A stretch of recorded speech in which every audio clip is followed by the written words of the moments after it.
Hey guys, tonight we step into the past. A past that doesn't smell very nice, isn't particularly warm, and honestly, might make you want to call your local therapist halfway through. You're standing barefoot in the middle of a dirt path, the kind that squishes between your toes because it's been raining for 3 days straight. You're not wearing shoes because you don't have any. Your wool tunic is scratchy, and let's just say, you've known lice longer than you've known clean water.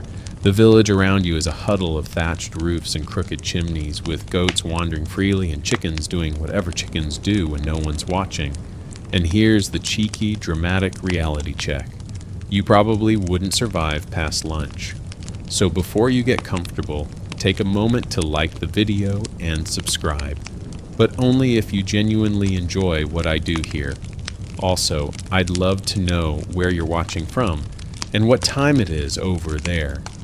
Drop your location and local time in the comments. It's always fun seeing how global this sleepy little history club really is.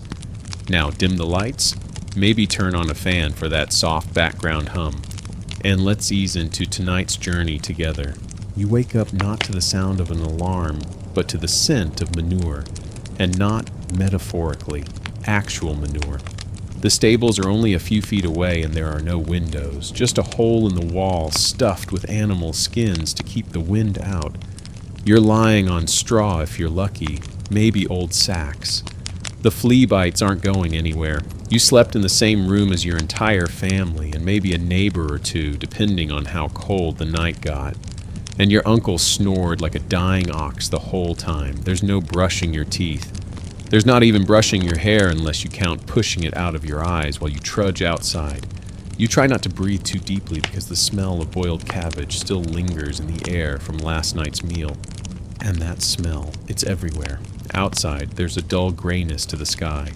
Rain has turned the earth to slush, and pigs are already rooting through it like they own the place. Because in a way, they do. You step carefully, trying not to slip in anything too suspicious. You're hungry, of course you are. Hunger is basically your default setting in this century. And even though it's still early, your back already aches. You haven't done anything yet, but that's just how it is when your bed is made of weeds, and the concept of posture hasn't been invented. Someone's already yelling in the distance. Your neighbor, maybe. Something about chickens again. It's always chickens, or debts, or both. A woman you recognize passes by carrying a bucket of water. She's done this walk 5 times today already, and it's not even mid-morning. Historically speaking, this is probably the 14th century, somewhere in Western Europe. But really, it doesn't matter. Your life, your job, your home. They've looked about the same for generations. You might live to be 40 if you're lucky, though most people assume their mid-30s is old age. And you can forget about birthdays. Nobody remembers their exact age unless you're royalty or in the church. Here's a mainstream historical fact to ponder as you stretch your sore legs. Medieval peasants only bathed a handful of times a year, if at all. And not because they were lazy. Water was often contaminated, and hot water. That was an actual luxury. Bathing could make you sick, people believed. Better to keep the grime. It worked as a natural barrier, kind of like human Tupperware. A lesser-known tidbit. Some villages used to assign watchers, whose job was literally to stand in the field and scare off birds by yelling at them all day. Yes, like human scarecrows. You could have been one of them. Think about that the next time you complain about Zoom calls. And here's an open scholarly debate to chew on while you duck to avoid a low-hanging roof beam. Historians still argue whether the so-called Dark Ages were really that dark. Some claim it was a time of complete cultural collapse, while others suggest that local innovation and community resilience kept things moving quietly beneath the chaos. Either way, though, you're still standing in the mud. As you glance around, you realize everyone's wearing the same beige-ish, grayish outfit. Colorful clothes exist, sure, but only if you are rich enough to afford dyed fabric. You wear the same outfit every day. You sleep in it, you work in it, you get married in it. Congratulations. Your entire wardrobe fits into one sentence. You start walking toward the communal bread oven, hoping to get the last crust before the pigeons do. On the way, a child runs past you barefoot, screaming something incomprehensible, probably a game or a very aggressive form of tag. A woman gives you a half nod, the medieval version of a casual wave, and you nod back. You don't know her name, but you've seen her chase pigs down the road often enough to count as acquaintances. Everywhere you look, life is moving, slowly, wearily, but definitely moving. The blacksmith is already hammering away. Smoke curls from a chimney. Somewhere, someone is singing a very depressing song that seems to have no beginning or end. You sigh, feeling the dull ache in your shoulders, and you haven't even done anything yet. And here's the kicker. This is a normal day. No plagues, no war, no fires. You haven't been accused of witchcraft or dragged to the stocks for not paying taxes and eggs. You're not on the run from bandits or trying to escape a collapsing thatched roof. This is about as peaceful as it gets, which means this is probably the best day of your month. It might not feel like it now, but by medieval standards, things are going well. You've survived the morning. Your feet are still attached. You haven't been robbed, cursed, or called to fight in a war you don't understand. And that stale bread you're about to nibble? It's better than nothing. Just don't sit down. Not yet. There's still so much more to do. But that's for tomorrow. Or, at least, the next section. You'd think after waking up in a pile of straw next to your uncle's breath and a half-squashed cabbage, things couldn't get worse. But welcome to the medieval morning, where the floor is cold, the ceiling is low, and the concept of personal space is still about 800 years away from being invented. There's no such thing as privacy in your world. None. Not in the bathroom, not while eating, and certainly not while sleeping. In fact, especially not while sleeping. You're probably sharing a single-room hut with up to 10 other people, all crammed together in whatever space they can find. Siblings, cousins, even the livestock on colder nights. Which sounds cute until a goat headbutts your face at 3 a.m. because it's having a bad dream. The floor is always cold. Doesn't matter the season. It's either damp, muddy, icy, or crawling with things you do not want to examine too closely. And if you think socks will save you, spoiler alert, you don't own socks. You barely have a second pair of anything. The clothes you slept in are the same ones you work in, pray in, and eventually die in. That's not grim. That's logistics. Your hut is made of wattle and daub. Sounds quaint, right? Until you realize that daub is essentially a mix of clay, straw, and animal poop. It's like you're living inside a medieval granola bar held together with sadness. And on particularly windy days, the entire thing sways like a drunk giant leaning on it for support. If a storm rolls in, good luck. Water leaks through the thatched roof, soaking everything. The walls sweat, and you wake up soggy again. Now let's talk about your toilet. You don't have one. At best, you have a chamber pot, a fancy word for bucket you hope no one knocks over. In some villages, there's a communal latrine, which is just a wooden bench over a trench, usually located a short walk outside the village. Sounds simple until it's 2 a.m. Pitch black, and the woods are full of foxes, rats, and things that snarl in the dark. Suddenly, you're holding it till sunrise. Even castles weren't much better. Sure, they had garderobes, vertical shafts where waste dropped down into open pits. But imagine climbing up to a cold stone alcove, squatting over a hole, and knowing that what awaits below is a 10-foot pile of medieval memories. Not to mention the draft. Oh, the draft. You're basically bare-bottomed in a wind tunnel. It's enough to give you what they called the ague, which might have been anything from malaria to a general case of, I feel like death. Mainstream historical fact time. The average medieval home had one room.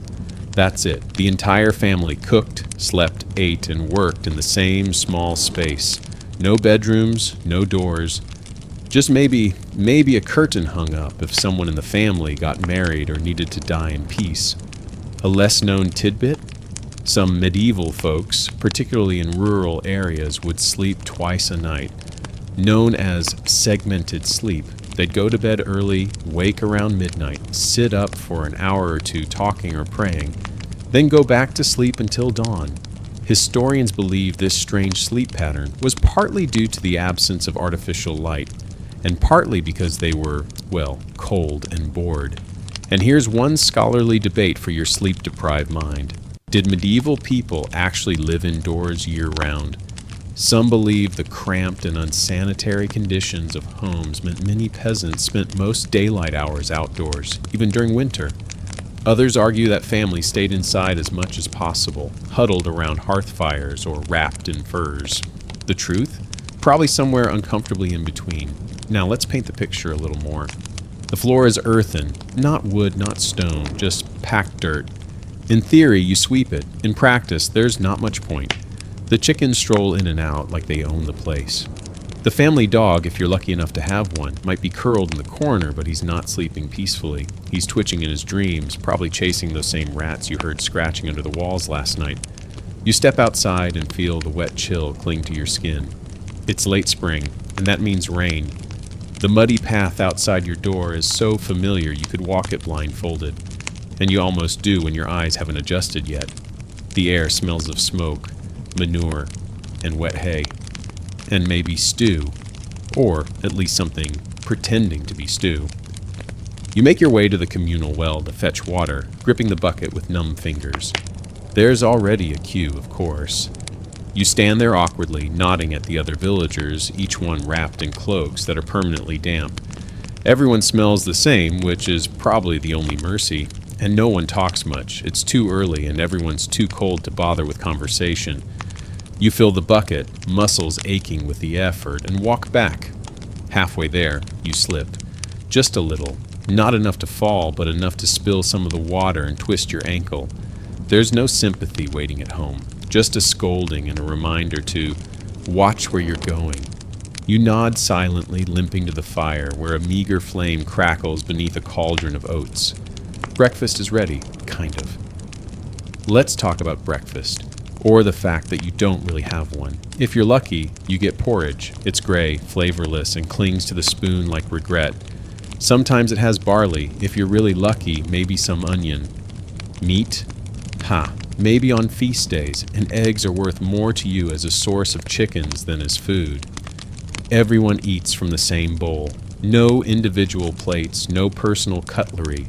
You take turns using wooden spoons or chunks of stale bread to scoop your share. Hygiene? That's a modern problem. In your time, you hope no one's coughing too much, and that's about as far as the safety measures go. One of the kids starts crying. No one moves. Children cry all the time. It's background noise by now. Someone tosses a scrap of crust in their direction, which quiets them for a moment. By now, your breath has fogged the windowless air, and your hands are cracked from the cold, but it's time to get moving. Work starts soon, and your master doesn't care if your ankle hurts, or if you spilled the water, or if you slept next to a goat who kept kicking you in the ribs. You've got fields to walk, grain to carry, and fences to fix. Your day is just beginning. And so far you haven't died. That's what counts. You step outside again, the wind biting your cheeks. You glance at the sky, searching for the sun behind the clouds. You won't see it, but you'll pretend. Because hope is free. And in a world where almost everything else is backbreaking or broken, that's something. You take a breath, grit your teeth, and start walking. Welcome to your medieval morning. You've made it to breakfast, or what they call breakfast anyway. Let's be honest, it's less of a meal and more of a ritualized survival technique. You stare into a bowl of lukewarm porridge so thin it reflects your tired face back at you like a sad puddle. It's the same every morning. Oats, maybe barley, boiled in water with a pinch of salt if someone was feeling fancy. Occasionally, there's a hint of milk, but it's more likely been skimmed off to make cheese for the landlord. Because of course it has. And if you're wondering whether you might switch it up tomorrow with eggs, fruit, or maybe a cheeky croissant, spoiler alert, you're not that guy. Chickens lay eggs, yes, but those are better sold or traded. Fruit, seasonal, and by seasonal we mean maybe twice a year if the squirrels don't beat you to it. Croissants? Don't even ask. You scoop a spoonful of the gray goo and chew without chewing. It's already halfway down your throat before you realize you've eaten anything. Your teeth are sore, probably from years of eating hard bread, or maybe just because your last dental checkup was never. You don't know what a dentist is. The village healer told you last year that if your tooth hurts, you probably angered a spirit. The cure? Chew some bark and sleep on your left side. Yeah, that didn't work. Across the table, well, more like a wobbly board balanced on rocks, your younger cousin is gnawing on the crust of yesterday's loaf. Bread, by the way, isn't the fluffy, warm delight you know today. Medieval bread was dense, dark, and sometimes filled with stuff. If the flour was low quality or the baker cut corners, you might end up with a loaf patted out with ground beans, acorns, or even sawdust. And no, I'm not joking. Bread fraud was such a thing they had actual laws about it, like the assize of bread and ale, an entire medieval legal code dedicated to making sure bakers didn't cheat customers by selling heavy, moldy bricks disguised as food. Here's your mainstream historical fact for the day. Medieval bread was often baked using communal ovens. Families prepared their dough at home and brought it to a central village oven to be baked, often paying the lord or oven keeper a portion of the bread as a fee. You had to hope the guy managing the oven wasn't hungover or distracted, or your dinner would come back burned to a crisp. Now, for the weird tidbit you didn't know you needed, in some parts of medieval Europe, rye bread could cause hallucinations. Why? A little fungus called ergot sometimes grew on the rye, and when baked into bread, it could trigger violent spasms, paranoia, and full-blown visions.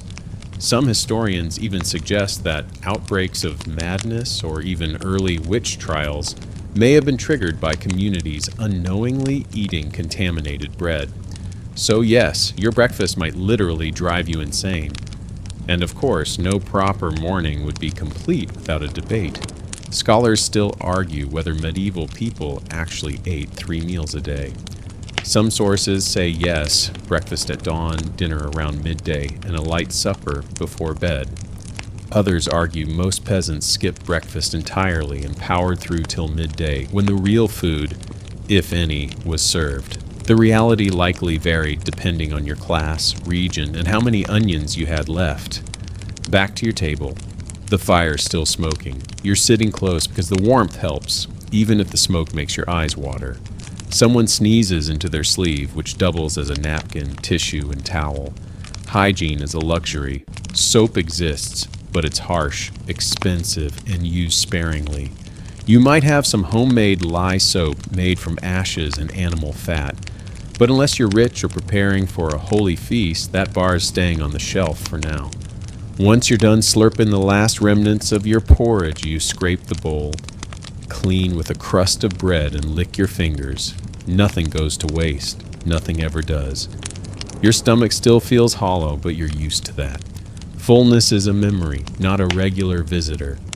You walk outside to rinse the bowl, though rinse is generous. You splash a little well water over it and scrub with a rag that used to be a tunic, then leave it upside down on a rock. The chickens investigate immediately. You let them. Their pecking might actually help clean it. You stretch your arms and look around. The village is properly awake now. Dogs bark in the distance. A few children chase each other through puddles, shrieking with laughter until someone slips and cries. A donkey trudges past, pulling a cart of hay, snorting like he knows something you don't. There's a familiar rhythm to it all, predictable, repetitive, comfortable in its own miserable way. You head toward the fields, passing under a crooked archway draped in drying herbs. Someone hung rosemary there last week, not for seasoning, protection. From spirits maybe, or sickness. Hard to say. You walk by the tanner's cottage and immediately regret it. The stench of boiling hides and animal fat hits you like a wall. You gag quietly and keep moving. You'd complain, but the tanner has it worse. He smells like that all the time, and no one wants to sit next to him at feast days, or ever. By the time you reach your plot of land, the sky is finally brightening. The fields stretch out ahead, a patchwork of brown and green. You grab a hoe from the tool shed, if it can be called that, and begin your work. The soil is sticky from last night's rain. Your boots, if you have any, are caked in mud within seconds. If you're barefoot, which is likely, your toes are instantly numb. Either way, the cold seeps into your bones. You bend, dig, pull, plant, repeat. That's your mantra for the next 6 hours. If you're a woman, you may be tasked with all of this, plus childcare, plus spinning thread, plus hauling firewood. If you're a child, guess what? You're helping too. No one escapes labor, not even the 6-year-olds. Let's talk hydration. There's no sippy bottle or filtered water. You get thirsty, you drink from the communal bucket using a shared ladle. Yes, a shared ladle. And yes, that is how dysentery spreads, but it's either that or collapsing in the sun. By midday, your hands are blistered, your back is sore, you've pulled something in your shoulder, but you keep going, because if you don't, the harvest fails. And if the harvest fails, everyone starves, including you. You pause to wipe sweat from your brow. It's only spring. Summer will be worse. You remember last July when the sun cracked the ground and people fainted in the fields. Someone said it was God's punishment. Someone else blamed the Jews. A third blamed the wind.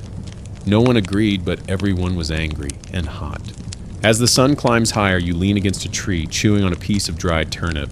It's the closest thing to a snack you'll get. It's stringy, bitter, and slightly soft. You don't care. You eat it anyway, and there it is again. That thought. The quiet little whisper in your head. This is every day. No change. No break, no weekend. Just porridge, dirt, and aching limbs, repeated until winter comes and things get even harder. You sigh and stand up, back to the field. The work isn't done. It's afternoon now and your legs feel like wet rope. Your hands are covered in dirt, your nails are permanently blackened, and your back is protesting like it's trying to revolt against your entire existence. You stretch, but it doesn't help. In fact, nothing helps. Because this is your life. Every day. Work, ache, repeat. But today there's a rare break in the routine. A commotion from the village green catches your attention. You squint, wiping sweat from your brow with a sleeve that smells like damp sheep. A crowd is forming. You hear the clatter of hooves, the jingle of armor, the whispers of awe. You hobble over, curious, hopeful, anything to break the monotony, and there, riding through the center of the village like a walking Instagram filter before cameras were invented, is a knight. He's everything you're not. Tall, clean, smells like pine and masculinity. His armor gleams like it was forged by actual sunlight. His horse has better hair than you. Children gasp, women sigh, men stare, a mix of admiration and jealousy clouding their soot-covered faces. And you? You suddenly feel even more like a turnip in human form. Knights, you realize, are basically the medieval version of celebrities. They show up unannounced, turn heads, tell dramatic stories, and then vanish again like sparkly ghosts with swords. But behind the sparkle, it's a little more complicated. Let's dive in. Here's your mainstream historical fact of the day. Knights were part of the feudal system. In exchange for military service, they were granted land, or at least income from it, by a lord. That land supported them in their expensive lifestyle. Armor, horses, weapons. It wasn't cheap. You couldn't just be brave. You had to be rich and brave. So that guy in the shiny helmet, he's not just here for fun. He's likely on business, maybe delivering a message from the king. Maybe collecting taxes, maybe recruiting men for a skirmish up north. Or maybe he's just showing off. Knights loved a good tour through the countryside to let the commoners remember how fabulous they were.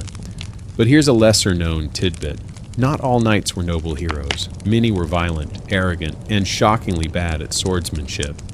Some were even little more than glorified bullies in metal suits. There are actual medieval accounts of knights abusing their power, raiding towns, forcing peasants into unpaid labor, or flat out robbing people on the road. Chivalry, as it turns out, was more of a PR campaign than a way of life. Still, the knight before you looks impressive. His tabard is emblazoned with a golden lion. His gloves are embroidered with silver thread. And his sword? It could buy your entire village 5 times over. Probably sharper than your wit, too. He dismounts, speaks with the reeve, basically the medieval manager of the village, and tosses a coin to a barefoot child. The child faints from excitement, or heat stroke. Hard to tell. Everyone watches as he mounts up again and rides off, his cape fluttering like a smug flag of superiority. You sigh, not because you envy his sword or his strength, but because you envy his escape. He gets to leave, you don't. Still, there's a tiny moment of pride in seeing someone from the stories come to life. Nights feature in songs and tales told by minstrels and passed from mouth to mouth like medieval gossip. They slay dragons, symbolically, rescue maidens, allegedly, and win tournaments. Speaking of which, let's talk tournaments. Medieval tournaments weren't just friendly games, they were full-on adrenaline-soaked chaos. Jousting matches, mock battles, and melee fights that sometimes left people with real injuries and not a lot of dental insurance. They were dangerous and dramatic, and they attracted spectators from every class. There'd be merchants hawking roasted chestnuts, ladies waving handkerchiefs, and gamblers throwing down coins like dice. But here's your open scholarly debate for today. Were tournaments primarily military training or flashy entertainment? Some historians argue that tournaments were meant to keep knights sharp for actual war. Others claim they were elaborate shows of wealth and bravado, where knights showed off for the court and tried to snag wealthy brides. It's likely a mix of both. But either way, peasants like you usually weren't invited, unless you were there to clean up the mud afterward. Back in your village, the knight disappears into the distance and the crowd disperses with murmured awe. People return to their chores, but the mood is lighter. Even a glimpse of glamour can distract you from your aching knees. You return to the field, fantasizing just for a moment about what it would be like to wear armor, ride a horse, and be admired by everyone, including that girl who hasn't looked at you since the harvest dance. Spoiler, the armor weighs about 60 pounds. The horse would throw you off immediately, and the admiration would turn to laughter the second you tried to lift your sword and fell over like a shiny turtle. Still, you dream. It's harmless, and dreaming doesn't cost anything. Not yet, anyway. You pass the blacksmith's forge on the way back. Sparks fly as he hammers a blade on the anvil. He nods at you. You nod back. Maybe he made that knight's sword, maybe not. But the idea makes your chest puff out a little. Back at your hut, your father's mending a net. Your mother is scraping soot off the kettle. Your siblings are chasing a pig that got into the vegetable patch again. Life goes on, even with knights galloping through the background. And just to ruin your fleeting joy, someone reminds you that the Lord is coming next week to collect taxes. Ingrained. And you're already behind, which means working overtime. In a world where there are no clocks, overtime just means collapse later. You step inside and wipe your boots on the threshold. The porridge pot from earlier still sits by the fire. You give it a stir just in case. Still warm, still gross.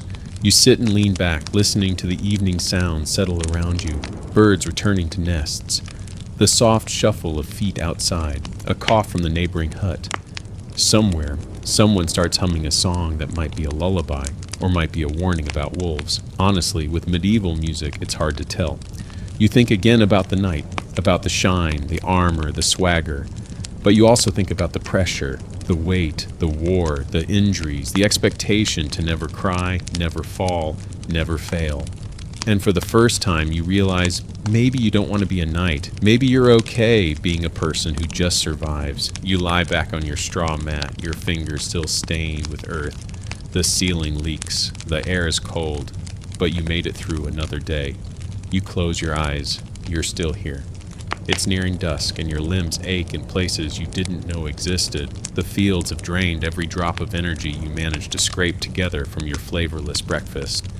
But don't worry, your reward for surviving the day is getting to crawl back into the world's most uncomfortable home. Welcome to your medieval castle. Well, not your castle. You're just here because you've been summoned to fix something, or deliver something, or scrub something, or possibly just be yelled at. The point is, you're inside. Now, before we dive in, you might be picturing a grand stone fortress with sweeping staircases, roaring fireplaces, and lavish feasts. Something from a fantasy novel. Let's take that mental image, give it a wedgie, and shove it in a cold moat. Because castles? Actual medieval castles? They were cold, damp, smoky, echoey nightmares with drafty hallways and furniture that doubled as torture devices. Let's take a quick walk through this glorious misery. First, the mainstream historical fact: castles were built for defense, not comfort. Thick stone walls, narrow windows, and arrow slits made them nearly impossible to conquer, but also nearly impossible to heat. Heat doesn't flow through granite, my friend. It hugs the cold like it's in a long-term relationship. You step inside the main hall, and the first thing you notice is the smell. It's not one smell, it's layers of smell. Smoke from the central hearth hangs in the air like a fog. There's the sharp tang of tallow candles, the wet stink of dogs who roam freely. Add in the occasional whiff of damp hay, stale bread, unwashed noblemen, and, oh yes, garlic stuffed in shoes to ward off illness. And you have a scent that could knock a boar unconscious. And it's loud. Not with voices necessarily, but with the constant clatter of movement. Boots on stone, armor rattling, doors slamming. You don't walk softly on flagstone. Everything echoes. Even a cough bounces off the walls like it's looking for an exit. You're led toward the kitchen. Don't get excited. There are no spotless counters or orderly spice racks. Instead, it's organized chaos. There's a massive hearth fire with a whole pig rotating on a spit. You're not here to eat it. Obviously, you're here to sweep ash or carry salt or clean something questionable. Still, the smell of roasted meat is so intoxicating it makes your stomach growl out loud. Embarrassing, a scullery maid offers you a glance, then returns to deboning a fish with the intensity of a surgeon. She looks about 13. You're not sure if she's always angry or just always tired, maybe both. Now let's talk about castle toilets, because you'll want to avoid them. Lesser known tidbit incoming. Many castles had garderobes, small, overhanging rooms with a hole in the floor. You'd do your business through the hole, and gravity would kindly deliver it to the outer wall or into a moat below. You're thinking, that sounds progressive, but here's the problem. No flushing, no privacy, no plumbing. And when it's cold outside, that draft goes places. Oh, and fun fact, the word garderobe literally means to guard your robes, because people used to hang clothes in the toilet chamber to deter lice. Yes, really. Apparently the smell was too much even for lice. That tells you everything you need to know. But toilets aren't the only discomfort. The beds, stuffed with straw and often crawling with bugs. The tapestries, hung not for beauty, but to keep out the wind that literally whistled through the stone walls. Even the great feasting halls, which could look spectacular during special events, were normally dark, cold, and filled with grumpy servants trying to avoid spilling soup on the Lord's boots. Here's your open scholarly debate. Were castles really as uncomfortable as modern historians claim? Or are we projecting our standards onto the past? Some argue that with the addition of furs, layers of clothing, and roaring hearths, castle living was perfectly manageable, at least for the wealthy. Others insist that no amount of fur can make up for freezing drafts, smoky interiors, and fleas in your pillow. Based on your current experience, you're going with option B. You're handed a bundle of firewood and told to bring it upstairs. The staircase is spiral, narrow, steep, and designed to trip up attackers. It also trips up you, twice. By the time you make it to the upper chamber, you've banged your shin, your shoulder, and your pride. The chamber you're entering belongs to one of the minor nobles. It's chilly and cavernous, with a giant canopy bed that looks like it might collapse under the weight of its own dust. A fireplace crackles in the corner, more smoke than flame. You toss the logs beside it and wipe your hands on your tunic. You're about to leave when your eyes land on a polished silver tray beside the bed. On it sits half a pastry. You've never seen anything so flaky, so golden, so unattainable. Your stomach contracts with jealousy. You glance around. No one's watching. Just a sniff. You lean in, inhale deeply. Mistake. The pastry's been sprinkled with rose water and wrapped in crushed almonds. You nearly pass out from sheer sensory overload. You've never known food could smell like this. You tear your gaze away and scurry out of the room before temptation wins. You're not stupid. You steal from a noble and you'll find yourself in the stocks, or worse. Back downstairs, you overhear two knights bickering over dinner arrangements. Something about whether venison should be served before or after the turnip stew. You pretend not to listen, but the absurdity of it makes you smile. These people wear steel for a living, and here they are arguing about root vegetables. Someone hands you a broom. Time to sweep the entryway. As you work, your mind drifts. What would it be like to live here? To have servants, to eat pastries and argue about stew? To sleep in a bed so big your entire family could fit in it twice over? But then you remember. You've seen that bed. You've seen the guardrabes. You've heard the coughing in the hallways, the creaking of the wood, the gnawing of mice behind the walls. It's not better here. It's just different. Maybe warmer, maybe richer, but still medieval. As your broom pushes dust into little sad piles, you pass a tapestry hanging on the wall. It's a colorful scene: hunting dogs, knights on horseback, a boar being stabbed in the neck, blood sprays in neat embroidered curls. You tilt your head. They really loved hunting. Even indoors. Eventually you're dismissed. Not thanked, mind you, just waved away like smoke from a candle. You step out into the night air, which is somehow fresher than the fire-lit halls of the castle. The stars are starting to emerge, blinking down at you through the clouds. You start the walk home, passing the outer wall, the small chapel, the echo of a bell, tolling from somewhere you can't see. And despite the aches, the mud on your boots, and the taste of envy still lingering in your mouth, you feel something like gratitude. Not joy, not peace, but a small comfort in knowing that even the mighty live in places that are, frankly, kind of awful. You reach your village again. The firelight glows through thatched roofs. Someone is singing badly. A baby is crying. The world keeps turning. You duck into your hut, settle by the hearth, and pull your cloak tight. It's not much, but at least your home doesn't smell like garlic. Shoe candles and roasted boar farts. Small victories. The rooster crows again, but this time it's not yours. It's the neighbor's. A scrawny, half-feathered tyrant that seems to think 3 a.m. is the perfect time to declare war on sleep. You bury your face in the musty cloth that passes for a pillow and hope the noise will stop. It doesn't. Neither do the dogs barking, or the goats stomping around like they own the property, or the villagers starting fires with loud, clumsy hands. It's another medieval morning, but today something feels different. There's an energy in the air, a kind of hum that makes even the birds seem excited. You shuffle outside, yawning into your sleeve, and catch sight of it. A longship, docked at the riverbank, its curved prow carved like a dragon's head. The villagers are murmuring, whispering words like raiders and Norsemen, and maybe they'll just trade this time. That last one spoken with the hopeful tone of someone who's about to be very disappointed. You freeze, mid-step, because you've heard of these people.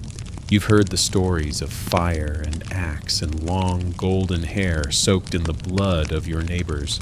You know about the looting, the pillaging, the absolute disregard for things like, please don't burn my house down. You know they're called Vikings, and today they've arrived. But instead of charging up the hill with war cries and spears, they're talking, laughing, unloading crates. You blink. One of them waves. You wave back cautiously like someone waving at a bear holding a cup of tea, and so begins your brief, bewildered brush with the Viking world. Here's your mainstream historical fact. Not all Vikings were violent raiders. Many came to trade, settle, or even farm. They established thriving communities across Europe, particularly in places like Normandy, parts of the British Isles, and even as far east as Constantinople. Some became kings, others became merchants. A few even converted to Christianity, which was the medieval version of changing your Facebook relationship status from "it's complicated" to "born again." Still, the first time you see one up close, you brace for impact.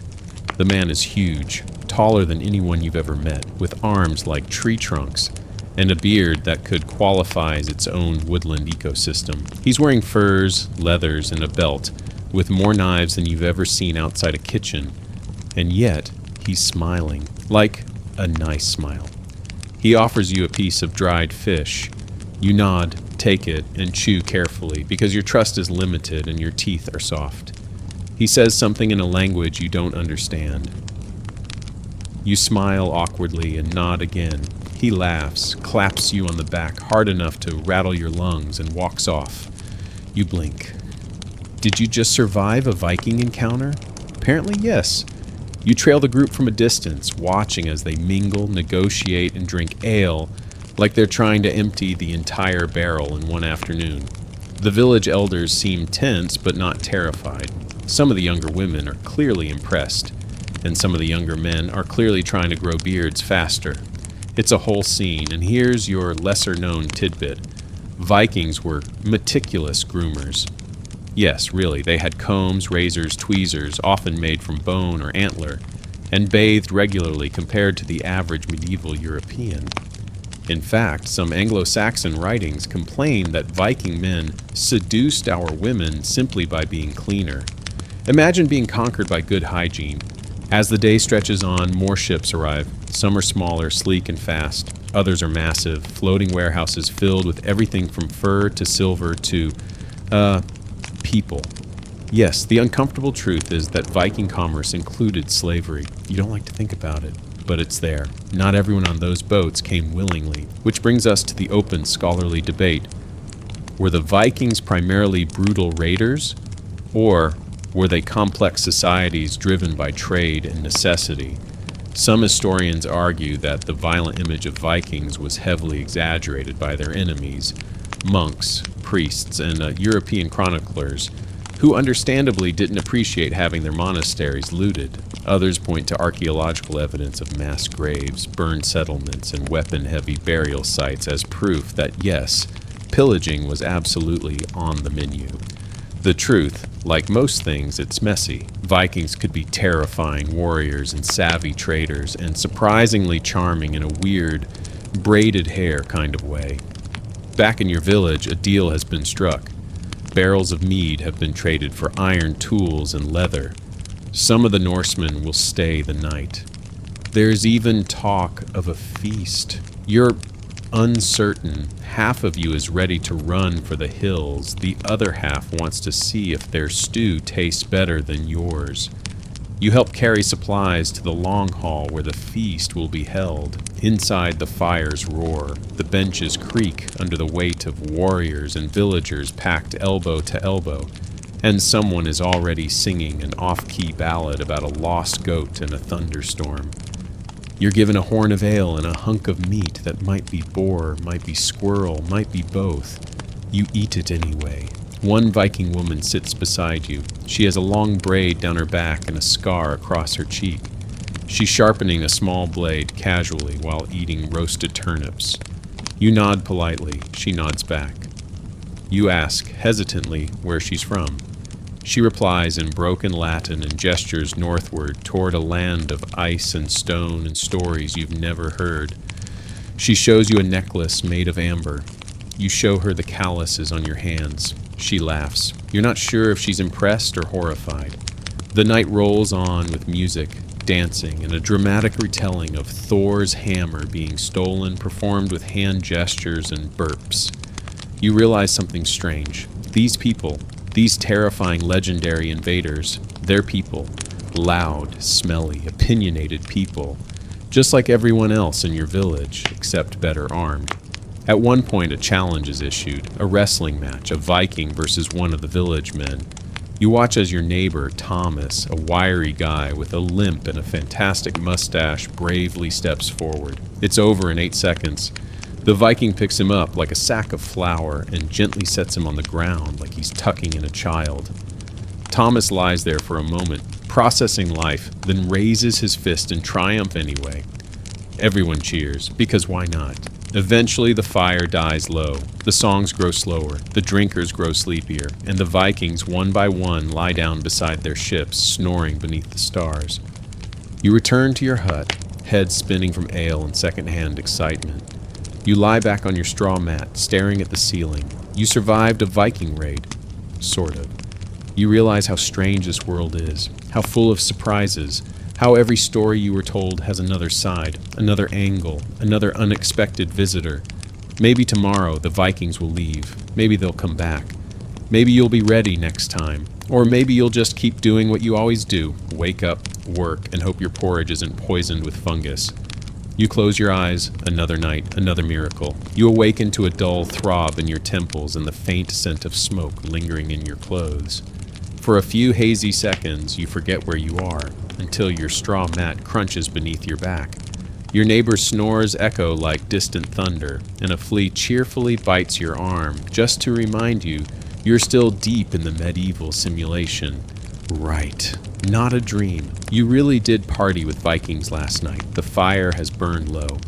Your legs are stiff from sleeping in the same awkward position you've slept in for every night of your life. You sit up, stretch, and try to crack your back, only to remember that comfort is a modern luxury. Out the door, the first hints of dawn are stretching across the sky. Another day begins. You shuffle to the well for water, hands numb from the morning chill. There's a distant coughing fit from somewhere down the path. Harsh, wet, deep. Not a cold, not hay fever. The kind of cough that sounds like it's digging its way up from the ribs. You pause, instinctively looking toward the sound. No one else reacts. No one ever does. Because here in this world, sickness is as common as dirt, and often deadlier. You've seen it before. Villagers vanishing slowly, quietly, slipping into bed one day and never getting back out. There's no hospital, no antibiotics, no urgent care, only the hope that the fever breaks and that the village healer hasn't run out of herbs. Or imagination. Let's go ahead and ruin your breakfast with the harsh reality of medieval medicine. Here's your mainstream historical fact. Medieval medicine was based on the theory of the four humors: blood, phlegm, black bile, and yellow bile. According to learned men, who mostly lived in monasteries and had zero practical experience, all illness came from imbalances in these fluids. Too much phlegm? You're lazy. Too much black bile? You're melancholic. Bleeding from the eyes? Definitely an excess of heat. The solution? Balance the humors. How? Usually by draining them. Which brings us to bloodletting. Yes, if you were sick in the Middle Ages, odds are someone was going to slice you open and let your blood drip into a bowl, because obviously less blood means less sickness. Barbers did it. Monks did it. Sometimes your cousin who once watched a leech crawl across a frog would do it. There was zero regulation, just a sharp knife, a prayer, and a bowl. And that's just the beginning. Here's your lesser-known tidbit. Some medieval cures included powdered mummy, fried frogs, and burning herbs under your armpits. Not metaphorical mummies, real ones, imported from Egypt, ground into powder, and sold as medicine. Apparently, the logic was, this guy didn't rot for 1,000 years, he must be full of healthy energy. As for the frogs, they were split open and strapped to your throat if you had a sore one. The herbs, anything from sage to sulfur, just light it up and let the smoke do the healing. Probably not FDA approved. Today, however, your village healer is in a good mood. She's a wiry old woman with more warts than teeth and an aggressive fondness for yelling. You pass her cottage and peek inside. She's crushing something in a mortar. Maybe garlic, maybe nettles, maybe leftover bread. There's no way to tell. A chicken hops past the doorway as if it owns the place. It probably does. A line has already formed at her door. One man complains of a tight chest. A woman is holding a child with a rash. Another holds out her arm, red and swollen from a burn. The healer nods, grunts, hands out little pouches of things and instructions like, rub this on your belly after sunset, or bury this beneath your threshold and pray for fog. You decide not to join the line. Better to just keep walking. As you wander back toward your usual tasks, you reflect on how fragile life is here. A small cut can become infected. A cough can turn deadly. A pregnancy? Riskier than a battlefield. And let's not even talk about surgery, because, well, you wouldn't survive it. Here's your open scholarly debate for today. Were medieval people really as medically ignorant as we think, or have we underestimated their herbal and observational knowledge? Some researchers argue that herbal medicine and folk healing, passed down through generations, was surprisingly effective in many cases. Others maintain that despite good intentions, most medieval treatments did more harm than good. The truth? It depends on the healer, the herbs, the phase of the moon, and your luck. You reach your usual post near the fields where the morning labor begins again. But your mind is elsewhere. You're thinking about the time your neighbor died from a tooth infection, the time your brother spent a week vomiting, and then just stopped breathing. No one knew why. The healer blamed a chill in the bones. The priest blamed sin. The midwife just cried. Everyone blames something, but no one really knows. As you work the soil, you think of the ways people try to stay well. Tying charms around their necks, hanging herbs over doorways, carving crosses into beams. Some carry relics, bones of saints, bits of cloth, fragments of wood. You saw one man with a vial of water from a sacred spring. He drank it every day and still died of diarrhea. You chuckle softly, bitterly, and wipe your brow. Back at the village center, a boy is running through the crowd, shouting about a fever in the next town over. People whisper, eyes dart. Mothers pull children closer. The plague hasn't been here in years, but its shadow never leaves. Everyone remembers. How could they forget? You were young when it came through last. The Black Death, they called it. Or sometimes just the sickness. It swept through like a storm, taking entire families, whole households, row by row. Graves were dug in fields. Priests lost their voices from saying so many last rites. The world stopped spinning for a while, and when it started again, it felt different. You remember the sound of the bells. So many bells. Today there are no bells. Just the rustle of wind, the creak of carts, and the endless rhythm of survival. Later that evening, you pass the chapel. A candle burns inside. A few villagers kneel in prayer. You pause in the doorway. The priest looks up, offers a nod. He's old now, bent like a question mark. But his voice still carries when he speaks, and his hands are steady when he blesses the sick. You sit on a bench near the door, not because you believe he has the answers, but because the stone is cool and you're too tired to walk any farther. You listen. He's praying for health, for protection, for wisdom. You nod slowly to no one in particular. In this world, sometimes all you have is the hope that you'll wake up tomorrow and not feel worse than today. You head home in the half-light, the moon just beginning to peek over the rooftops. The night is quiet, save for the occasional cough or a dog barking at nothing. The healer's door is still open. Her candle flickers. A chicken roosts in her window. You lie back on your mat, hands behind your head, staring up at the beams. You wonder idly what's happening inside you right now. Are your humors balanced? Did that turnip you ate last week carry something sinister? Is that pain in your leg just from work? Or the beginning of something worse? You sigh and turn on your side. You don't know. You'll never know. You just hope that tomorrow you wake up. And if not, well, that's medieval life. The rooster screeches again. Same time, same piercing volume, same deeply personal attack on your peace. You sit up slower today. Your back's stiff and there's a strange tightness behind your eyes. You try to blink it away, but it stays. Another day, another gamble. Your body feels like a game of chance. But there's no time to linger. The village is already stirring. A cart creaks down the road. Children squabble near the well, and someone's shouting about missing eggs. Again, you pull your tunic over your head, grab the same threadbare belt you've worn since childhood, and shuffle outside. Today is market day, which means that if you're lucky, you might get your hands on a bruised apple or a secondhand spoon. But it also means something else. Today, more than usual, you'll be reminded of how different life can be depending on who you are. Because while you trudge through mud and barter with carrots, someone else, someone nobler, shinier, cleaner, is sipping wine behind thick stone walls and probably thinking you and your kind are quaint little figures from a tapestry. But today, let's talk about the people who are most often forgotten in that tapestry. Medieval women. You pass a young girl standing at the roadside, her hands dusted with flour, her apron sagging with the weight of potatoes. She's maybe 10, and she's been working since sunrise, maybe earlier. She waves to you with the sort of smile that has already learned not to expect much in return. You wave back, and as you walk, you try to imagine what her life will look like. Here's your mainstream historical fact.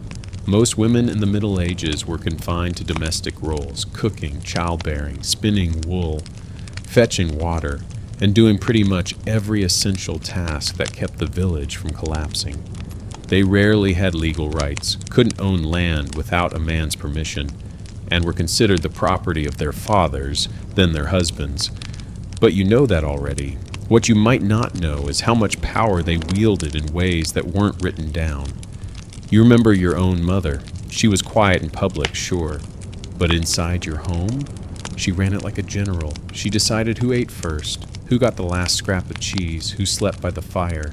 She knew every herb in the forest, every whisper in the village, every bruise that needed hiding. When she was angry, the entire house straightened up like it had been struck by lightning. She couldn't read. She couldn't vote. But she could build a fire in pouring rain, deliver a baby in the dark, and make soup out of 3 weeds and a wish. And that's power. Here's your lesser-known tidbit.